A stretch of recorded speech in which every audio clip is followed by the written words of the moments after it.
Have you ever heard of the phrase, be careful what you wish for? I wished for something once. What did I wish for, you may ask? I wished for the return of a genre that I feel has lost most of its relevance to time.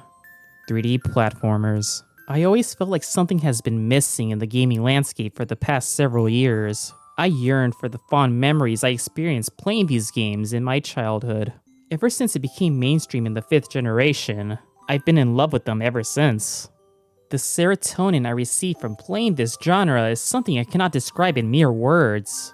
Oh wait, yes I can. Pleasure, satisfaction, gratification, lust. Unfortunately, as the years went by, they started to become a rarity nowadays. Sure, they've still been around here and there. It's not like the genre is dead or anything, but it's not nearly as prevalent to what it used to be. But what's this? A light at the end of the tunnel?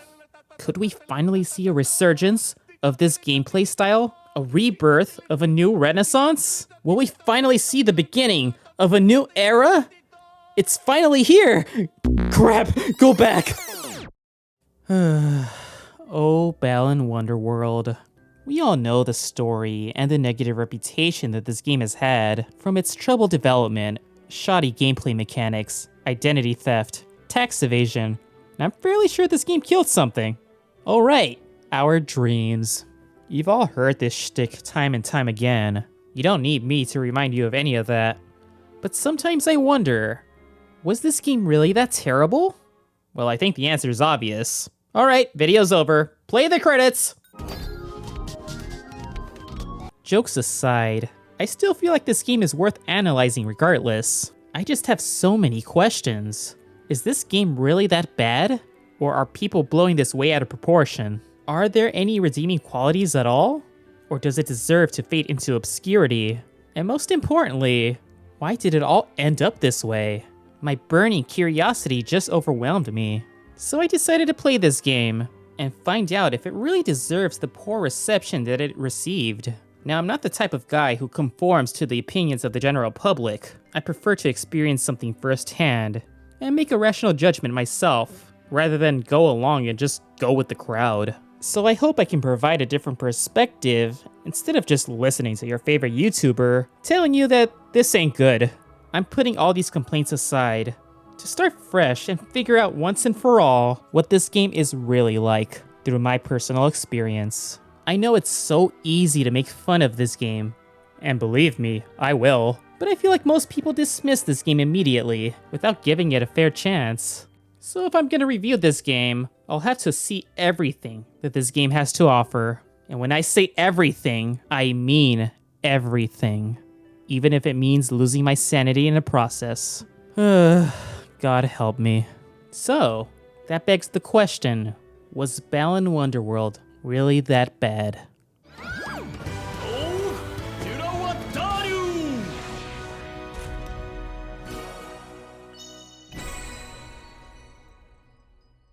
Before we head all into this so-called travesty, we must ask ourselves, what is Balan Wonderworld?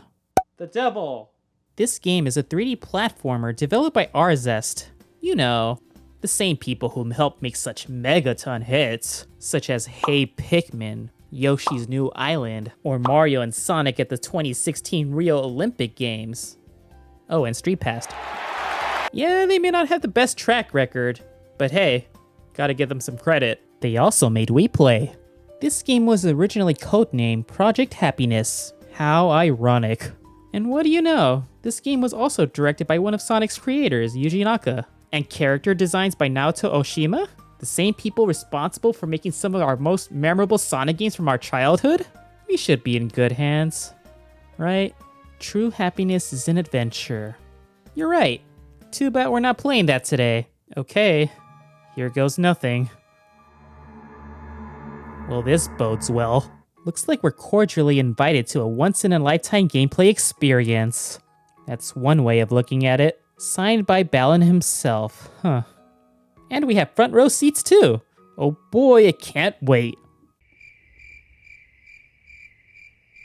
Where is everyone? For the record, I'll be primarily playing the PC version of this game. I wanted to give this game the benefit of the doubt and figured I should play the best version to give it a fair judgment. But don't worry, I'll get to the Switch version too. Oh boy.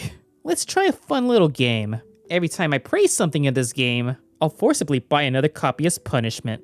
That will repent me for my sins. I hope I don't regret this. So how's the story in this game? Give me a moment, I have the script right here. Oh, there's nothing here. Honestly, I have no idea what the hell is going on in here. There's no voice acting, hardly any text, and rarely any explanation whatsoever. This game does such a terrible job of explaining its narrative that most of it is actually found in this tie-in novel called The Maestro of Mystery, Theater of Wonders. What, you wanted context while playing the game? Nah, just buy this Kindle instead. What's even the point? You have the game right here. It's your job to sell me on this story. At least this has good art. Anyway, here's a quick summary. The game starts out by presenting itself in this beautiful opening cinematic. If there's one thing that I can praise this game for, is its cutscenes and lovely soundtrack. Already? From what I gathered, a maestro named Balan invites the main characters Emma Cole and Leo Craig to a mysterious theater known as the Balan Theater. How creative. It's a mysterious domain that only appears whenever the balance between our hearts is lost. Supposedly, everyone visits this strange playhouse once or twice over the course of their life to meet with Balan.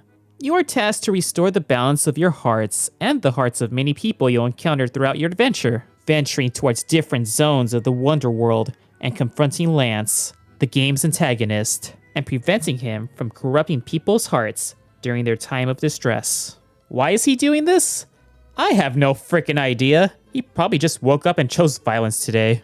The game itself doesn't really give much context on his motivations, and I've gotta be honest, I really don't care for any of these characters. Let them fall into darkness for all I care. Some of them really lose themselves for the most ridiculous reasons. From farmers being upset that a storm keeps messing up his crops, an evil dolphin who tried to murder this diver. These creatures are evil. A girl who's a little too obsessed with bugs to the point where she becomes a social outcast. A boy who dreams to fly but fails miserably. A lady who goes wooden bird watching. Yeah, you heard me. And gets upset that the forest starts to become industrialized. A young girl who thought a cat died but doesn't even bother to look back and check to see if it's still alive. Come on. Everyone knows that cats have 9 lives. An egotistical world-renowned chess player throwing a tantrum over losing a competition. Am I supposed to feel sympathetic towards him? A young lady who's afraid to love again after losing her loved ones. Okay, that one's a bit more understandable. A clown who wants to impress a princess, but is too afraid to shoot a shot. A painter suffering from art block. A firefighter struggling to do his job. And an old man being upset that he's being seen as invisible as he tries to keep his city clean. And Balan was just spectating all this trauma the whole time. Sometimes it just feels like he enjoys watching them suffer. And what do the main characters do to cheer them up?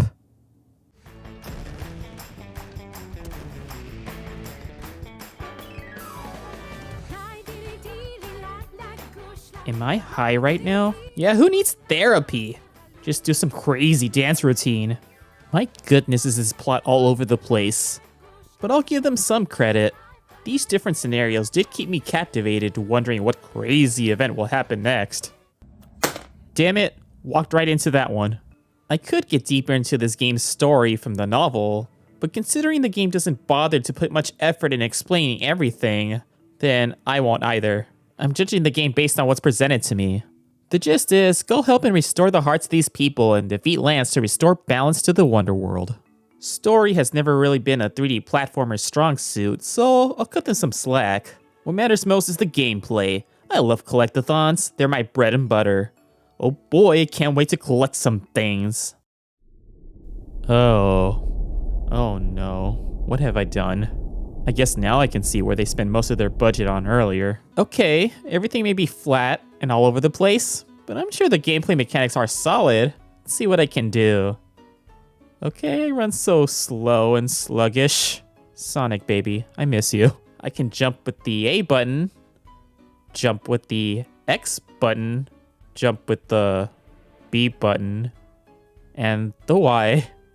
Oh, come on, even the right trigger too? Why stop there? Just press the power button. Oh, the options. Okay, calm down. Alright, the main goal here is to collect these Balan statues scattered across the various levels to open up the many worlds in this game. A standard 3D platformer formula. There's a surprising amount of variety here. There are 12 worlds, and each containing 2 acts and a boss for the main story. But what else can you do here? Surely you can't just simply jump and that's it. Step right up and let me introduce you all to this game's main selling point, costumes. May I interest you in these power-ups? You can try our Pounding Pig. You can pound enemies or posts with your derriere. Not good enough, you say? Or perhaps you would fancy a Pounding Robot. It's the same thing, except you can pound even harder. There's nothing you can't pound with this. Or you can try our state-of-the-art Fox Box. It's a fox that turns into a box. How revolutionary! You can't even control it when it transforms into a box. It does it randomly. No button input required. And get this, you can't even control the box. Let gravity do its work. Good work, Gravity. Isn't this wonderful?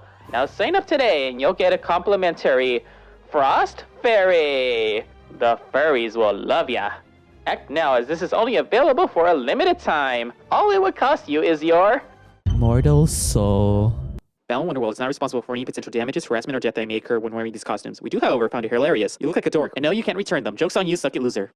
Oh man, where do I begin with these transformations? I like the designs and ideas of these costumes. It gives me Kirby vibes, but a lot of them just suck. There's around 80 different costumes here, and most of them are cheeks. A good chunk of them have only one use to fulfill a specific purpose. What, do you want to jump with this power-up? What do I look like, a platformer? And the weirdest part is not every power-up is like this. Many of them are also so redundant, they're just upgrades of another power-up. Honestly, most of the time I always just use the costumes that let me skip over most of the level. Which isn't a good sign. And make sure you don't get hit or you'll lose them permanently. So you'll inevitably be forced to backtrack or make the effort to agonizingly wait to stockpile a surplus of them. And you're gonna need them. Because you can't get every statue in one go. It's pretty much required that you need to backtrack, which normally I don't mind too much in a 3D platformer. Most of my favorite games has done this. But considering how sluggish everything is, and the amount of loading screens and menus that you have to endure to navigate between worlds, makes the experience of collecting everything a pain in the butt. You may notice these cute little creatures following you. These are known as Tims.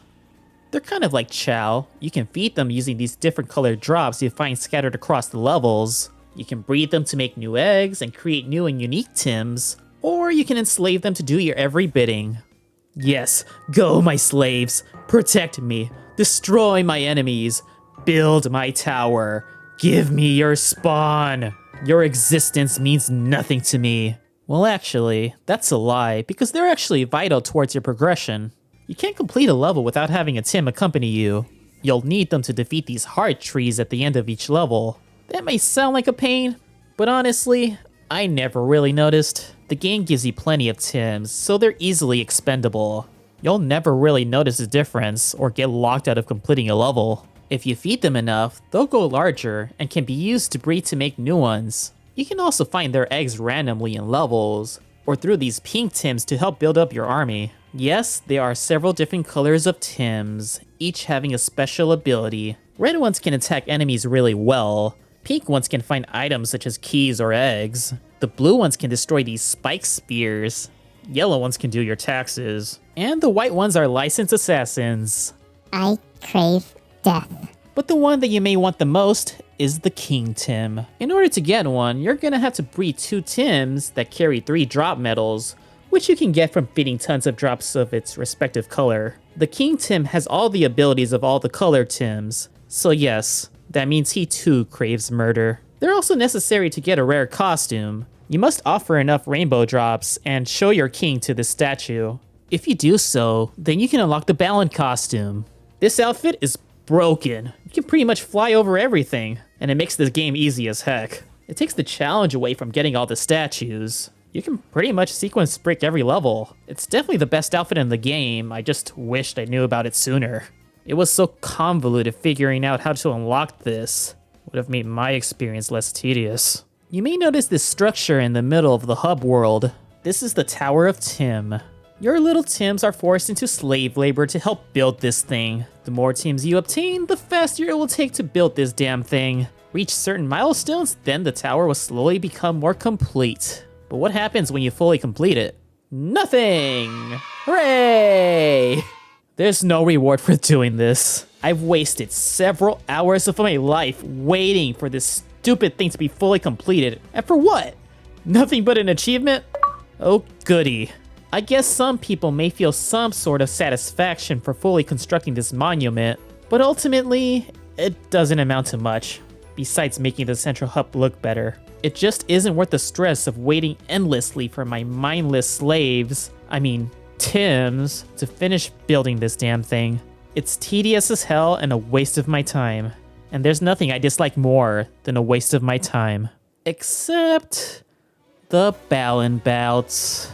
Sometimes you'll run across Balan in these levels. He'll take you to a special stage where you have to perform these quick-time events to fend off any obstacles, or even land sometimes. Sounds easy enough, right? Pressing the right button on time, or mashing it, no big deal. Complete it correctly, and you'll double your drops and collect a golden statue.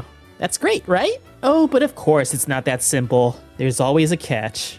If you mess up your timing once, and I repeat, once, even if it's only slightly off, then oops, no golden statue for you. Well, that's unfortunate. Surely I can just try again, right? Oh wait, you can't, because the game auto-saves after you lose, so you have to go out of your way and beat the world's boss to restart everything. So you're gonna have to spend several more minutes enduring these long loading screens and boss fights before you can get another crack at it. Though you can also do what I did and just shut the game off as soon as you mess up, and restart it so you can try again, which is also annoying as hell. Luckily, the game saves your progress after you pass a checkpoint, so you can easily resume at that point, even if you leave the game. But seriously, you couldn't bother programming a retry button? It would have saved me so much time. Alright, it's irritating, but surely we don't have to do these Balan Bouts that much, right? Let's see. How many are there in this game? And there's 60 of them. That's about 1/5 of the collectibles. Are you kidding me? Maybe if there are 1, maybe 2 tops at each world, then I wouldn't mind. But some of them can have up to 3. Just imagine the monotony that I had to endure. Trying each of these missions that take about a couple of minutes to complete, sometimes longer. And now factor in the amount of retries I had to do because my timing is terrible. Quitting the game, restarting, and rinse and repeat until I finally get these dumb statues. This drove me insane. This was definitely my least favorite part of this game. So what about the rest of the game? You know, the actual levels that you traverse through? They're fine, I guess. A few of them feel devoid of personality and just don't feel fun to play through. Generic grassland, generic water level. I've seen these motifs time and time again. It's boring. Enemies are just no challenge at all, and just serve as a nuisance when they get in your way. Puzzles are mindlessly simple, and I just feel no satisfaction while going through most of these levels. But I'll admit, a few of the worlds did have some interesting ideas. The art level wasn't too bad, and some of the environments in the later worlds are pleasing to look at. I like what they did with the bosses. They're simple as hell, but I do like how you obtain statues based on the tactics you use in these fights. There's 3 different ways to damage them, and I appreciate that they reward you for experimenting with different strategies. Oh, come on. I don't even have a PS5. As for the collecting side of things, with the exception of the Balan Bouts, the majority of the statues aren't too difficult to obtain. It's mostly a matter of having a keen eye to spot them or having the right costume at the right time. You just generally go through the motions over and over and over again, seeing the same formula until you fight the final boss. Just make sure you update the game first because, yeah, seizures ain't fun. The actual fight itself is interesting. You get to choose whatever costume you want to enter the fight, using the superpower of teamwork and friendship to defeat Lance once and for all. Just don't take too long though, or else you'll instantly die. I hate it when games do that. But after all that, you're then greeted to a heartwarming dance number. And oh my gosh. Oh no, he's hot! You know what? I'm out of platforms to buy this game for, so here. Have this Steam code. You earned it for watching it this far. Merry Christmas. No one's gonna redeem this, are they? And thus, we finally return back to our world. and everyone gets to live their lives in peace. Oh my gosh, we're finally done. And there's nothing else for me to do. There's an Act 3 for every level. And more statues to collect. Rainbow statues? This game never ends. There are 300 total statues to collect in the entire game. And the process of collecting them all is a pain in the ass. Say what you will about completing games such as Donkey Kong 64, or getting all the shine sprites in Super Mario Sunshine. I didn't mind any of that, but this game broke me. This pushed me towards the edge, but I still went and did it. Every single statue, gold and rainbow, getting every single costume, and fully constructing this useless tower. And what did I get for doing everything?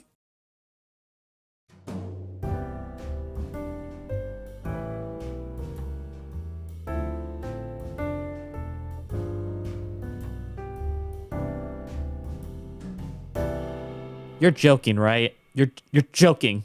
All that frustrations, all that tedium, all the time hunting down every single collectible, and you give me this. Oh, you can also listen to these dance numbers in English. Oh, yippee, it's not like I can find them on YouTube. What was their deal? Oh, the journey may be more valuable than the destination. Frick that. The journey sucked, and the destination sucks. I can't believe I spent many hours of my life doing this. Sure, there are a number of platformers whose completion bonus may be underwhelming, but at least in the ones that I've played, I've at least enjoyed playing through them. Sure, some can have its frustrating moments, but in the end, I felt accomplished. I felt fulfilled. But this? I felt nothing. Emptiness. I didn't feel any satisfaction whatsoever. Sure, there were glimmers of hope here and there, but overall, the journey to 100% completion was terrible, and that's disappointing. Okay, so is that it? For real this time? Wait a minute.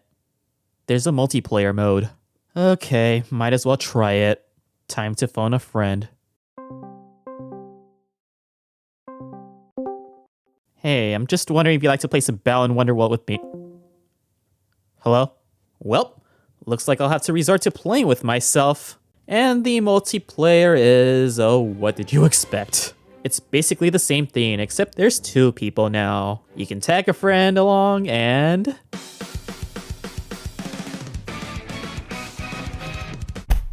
This ultimately amounts to nothing. But hey, at least your partner makes a great meat shield. It sort of reminds me of how Tails was in Sonic 2, except not as fun.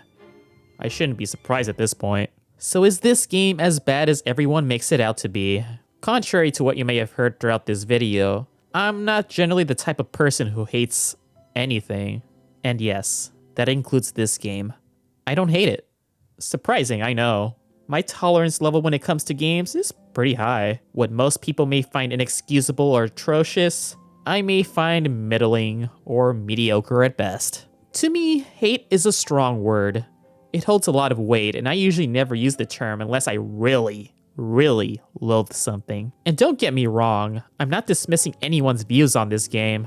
I can see that it's incredibly flawed, and I'm not judging anyone who actually likes the game.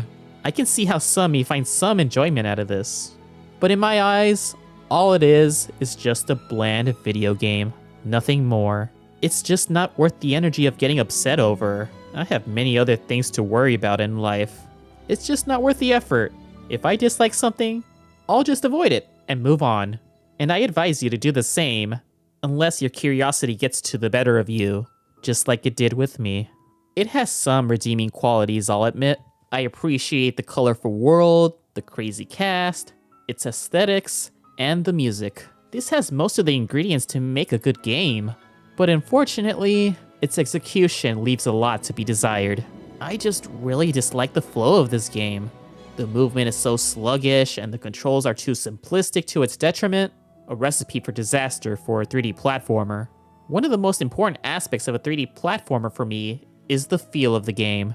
And this just doesn't feel great, especially if you're playing this on the Switch.